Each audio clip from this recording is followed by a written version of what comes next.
ایک مرتبہ ایک نیک بزرگ شخص کہیں جا رہے تھے۔ سردی کا موسم تھا اور بارش بھی تھی۔ سامنے سے میاں بیوی آ رہے تھے۔ ان بزرگ کے جوتے سے ایک دو چھینٹے اڑے اور عورت کے کپڑوں پر جا گرے۔ جب خاوند نے بیوی کے کپڑوں کو دیکھا تو اسے بہت غصہ آیا اور کہنے لگا، تو اندھا ہے، تجھ کو کچھ نظر نہیں آتا؟ اور کہنے لگا، تو اندھا ہے، تجھے کچھ نظر نہیں آتا؟ تو نے میری بیوی کے کپڑے خراب کر دیے۔ اور برا بھلا کہنے کے بعد بزرگ شخص کو ایک زوردار تھپڑ مارا، اور یہ بزرگ نم آنکھوں سے آسمان کی طرف دیکھ کر خاموش ہو گیا۔ وہ عورت بہت خوشی ہوئی اور خاوند سے کہا کہ تو نے میری طرف سے خوب بدلہ لیا۔ پھر خوشی خوشی دونوں گھر چلے گئے، اور یہ بزرگ اپنے راستہ آگے چلتے رہے۔ تھوڑی دیر آگے گئے تو کیا دیکھتے ہیں، ایک حلوائی کی دکان ہے۔ اور جب یہ بزرگ حلوائی کی دکان کے قریب سے گزر رہے تھے تو حلوائی نے بلایا، بٹھایا اور گرم گرم دودھ کا پیالہ پیش کیا۔ تو بزرگ نے پوچھا، بھائی صاحب، یہ دودھ مجھے کیوں دے رہے ہو؟ تو حلوائی نے کہا،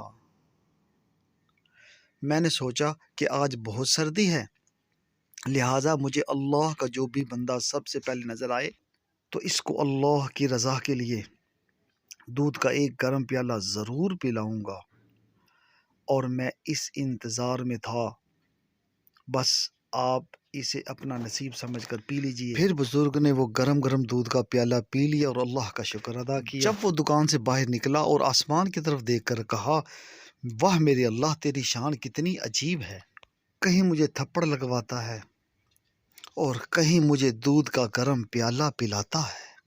اتنے میں وہ میاں بیوی اپنے گھر کے قریب پہنچ چکے تھے۔ جب خاوند سیڑھیوں پر چڑھ رہا تھا، اس کا پاؤں اٹکا اور وہ گردن کے بل گرا اور وہیں اس کی موت واقع ہو گئی۔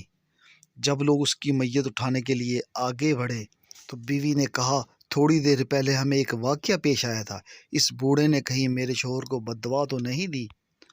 تو لوگ بزرگ کے پاس آئے اور کہنے لگے کہ ایک تھپڑ ہی مارا تھا، معاف کر دیتے، آپ نے اس کے لیے بد دعا کر دی۔ تو بزرگ نے کہا، میں نے کوئی بد دعا نہیں کی، بات دراصل یہ ہے کہ اس کو بیوی سے محبت تھی، جب بیوی کو تکلیف پہنچی تو اس نے بدلہ لیا۔ مجھ سے میرے پروردگار کی محبت تھی، جب مجھے تکلیف پہنچی تو میرے پروردگار نے بدلہ لیا۔ درس حیات میرے پیارے دوستو، جب انسان اپنا معاملہ اللہ تعالیٰ کے سپرد کر دیتا ہے تو بے شک اللہ تعالیٰ بدلہ لے۔